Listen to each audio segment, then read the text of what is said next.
Assalamualaikum, balik lagi di channel saya. Pada kesempatan kali ini saya mau menjelaskan mengenai seputar CVT ya. Ini saya sedang bongkar CVT. Jadi saya di sini mau menegaskan hal apa saja yang harus kita cek saat melakukan pembongkaran atau saat servis CVT ya. Jadi mulai dari as pulinya dulu nih. Jadi teman-teman harus ngecek di bagian sini terutama nih. Ini ada derat di sini. Kita cek deratnya apakah sudah terjadi keausan atau belum. Ya.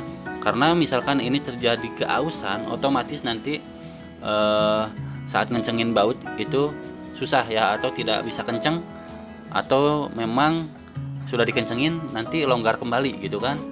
Jadi harus dipastikan derat ini tuh masih bagus ya.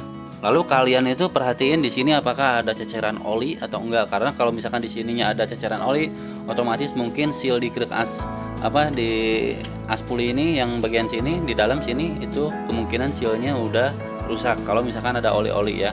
Nah, terus lanjut ke bagian puli belakang. Nah, kalian juga harus cek ini setiap deratnya nih. Ini kalau ada keausan atau ada kotor atau ada karat harus dibersihkan ya. Jadi harus dicek. Terus ini nih, seal ini kalau misalkan ada ceceran oli yang dari oli gardan ini, berarti sealnya ini sudah rusak ya, untuk seal bagian as puli belakang.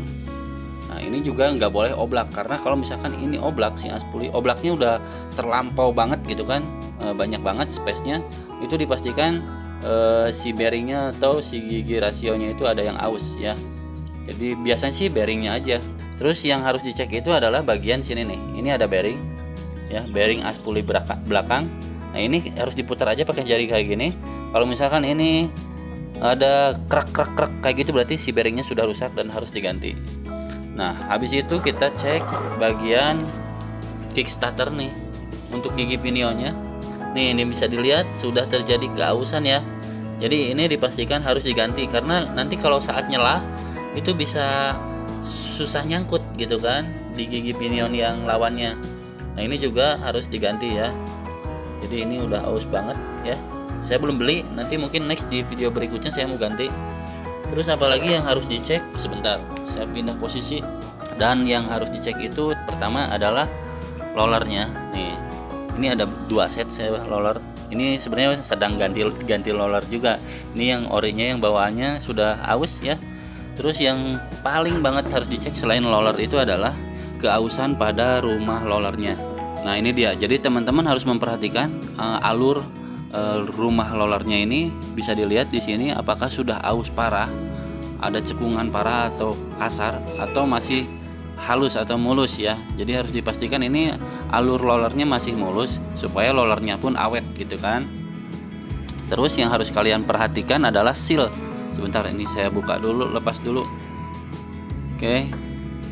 Nah, seal ini kalian harus perhatikan apakah sudah terjadi keausan atau belum. Kalau udah terjadi keausan biasanya grease bocor-bocor juga ya. Terus ada oblak dikit gitu kan. Nah, terus kalau dipegang kayak gini itu apa namanya? Getas gitu. Getas atau keras gitu. Normalnya seal itu sedikit apa ya? Karetnya itu kenyal ya. Nah, kayak gitu. Kalau misalkan karetnya udah nggak kenyal atau sudah jelek, ya udah tinggal diganti aja. Dan kalian juga perhatiin ini pulinya nih, apakah sudah ada cekungan ya. Kalau ini sudah ada cekungan ya, dikit gitu. Dan ini harusnya diganti, tapi masih layak pakai sih kalau mau gitu kan. Oke, selain itu kita perhatikan lagi bagian nih, apa, kopling gandanya. Nah, ini pastikan kopling gandanya pernya itu masih bagus ya. Terus ini kanvasnya tentu saja harus masih tebal ya. Nah, kalau ini kan masih tebal ya, cukup tebal lumayan nih. Jadi masih sangat layak pakai, cuma kotor aja, nanti saya mau bersihkan. Terus ini apa, satu lagi karet koplingnya. Karet kopling itu ada di dalam sini nih. Nah, di sini di dalam sini, dan ini bentukannya nih karet koplingnya. Nah, kayak gini ya, ada 3 untuk karet kopling. Itu diperhatikan. Kalau misalkan ini udah aus atau udah peyang-peyang nih kayak gini, berarti harus diganti ya. Ini murah juga harganya, paling 1.7 ribuan lah ya. Terus yang harus kalian perhatikan, bahkan sangat-sangat penting dan vital di motor Matic itu, yaitu mangkok kopling ganda. Nah ini dia mangkoknya. Jadi kalian ukur diameternya sebelumnya sudah saya terangkan di video sebelumnya ya. Untuk spesifikasi berapa sih jarak diameter yang masih normal untuk mangkok kopling sudah saya terangin. Tapi secara kasat mata juga bisa dilihat nih, apakah keausannya merata atau enggak. Kalau misalkan di sini udah cekung banget, dalam banget, itu harus diganti. Apalagi tebal enggak, nah itu harus diganti. Atau kalau misalkan masih halus banget, ya bisa diamplas halus untuk biar lebih rata gitu. Karena kalau misalkan mangkok koplingnya peang, itu pasti gerdeg ya, jadi timbul getar juga, dan ketika gas awal itu terasa nyendat-nyendat, biasanya kayak gitu. Terus oh ya sekalian deh, tadi saya lupa, kalau untuk ciri-ciri kanpas per kopling yang udah lemah itu biasanya saat kondisi stasioner itu atau langsam itu si bannya muternya kenceng.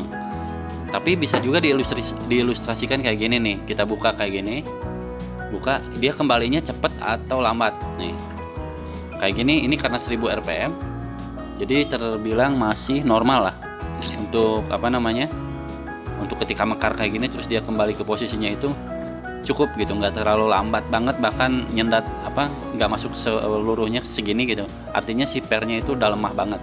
Tapi kalau ini masih nutup dan nutup rapat gitu kan, berarti pernya masih bagus. Terus dicek juga ini dudukan kanvas, karena ini ada as kan, nah ini ada as di dalam ke sana. Nah itu kalau udah aus, ini kan oblak, jadi dipastikan si kanvas itu nggak boleh ada oblak, intinya gitu. Karena ada beberapa yang saya temukan itu si ringnya ini hilang ya, nggak dipasang kembali, mungkin lupa atau gimana, jadi si kanvasnya oblak, akhirnya si kanvasnya kemakannya sebagian nggak rata gitu kan. Terus timbul juga di mangkok koplingnya itu ada seperti cekungan kayak gini nih, nah kayak gitu, atau kemakan separuh lah. Oke, panjang juga ya nerangin masalah kanvas ganda sama mangkok. Terus puli yang kipasnya ini nih, ini juga cukup dicek apakah ada keausan atau enggak. Nih kayak gini udah ada cekungan nih, cekung banget, jadi ini sudah tidak layak pakai. Tapi saya belum beli, mungkin nanti next di video berikutnya saya mau ganti ya. Terus ini juga nih clutch starter ya, nih bisa dilihat untuk clutch starternya ini sudah ada sedikit karat, tapi bisa dibersihkan pakai anti karat ya. Dan dipastikan ini pelor-pelornya masih masih bulat ya, belum terjadi keausan. Dan di sini ada per ya, itu pernya harus masih bagus gitu kan, jadi bisa kembali ke posisinya nih kayak gini. Nah dia mentalnya cepat gitu. Kalau ini kotor segala macam ya harus dibersihkan. Ini juga belum dibersihkan, nanti saya bersihkan.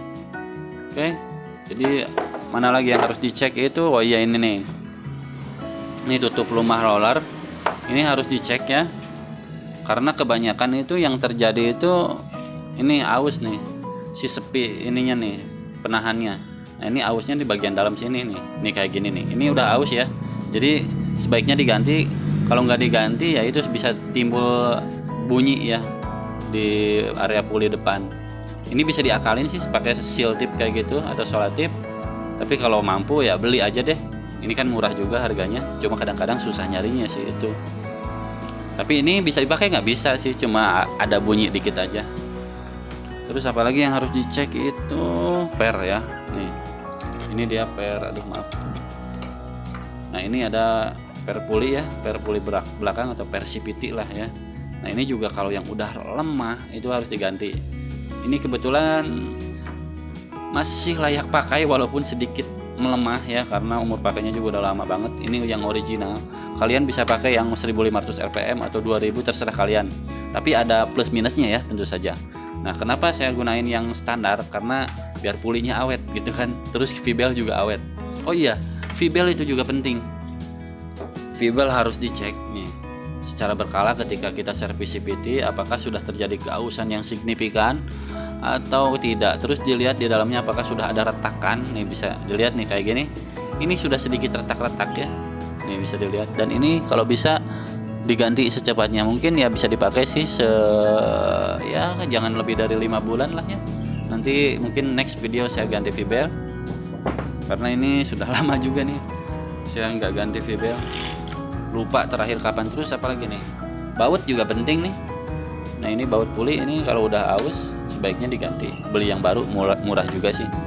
Dan ini baut puli belakang, Terus pinion nih, ini juga ini masih bagus ya untuk kesalahan atau kickstarter. Kalau udah aus ini biasanya yang tadi yang ausnya itu lawannya ya, kalau ininya awet ya. Kalau ini jarang diganti sih untuk apa namanya, ring bintang kayak ring-ring kayak gitu, kecuali ringnya udah rusak ya. Terus apalagi yang harus dicek di CVT itu mungkin itu saja sih. Oh ya, sebenarnya kalau mau sih teman-teman bisa cek yang namanya gearbox atau gigi rasio di sebelah sini nih, tapi saya belum buka nih karena nanti aja deh kalau mau cek ya, mungkin next di video berikutnya karena ini udah lebih dari 10 menit untuk bahas gini doang.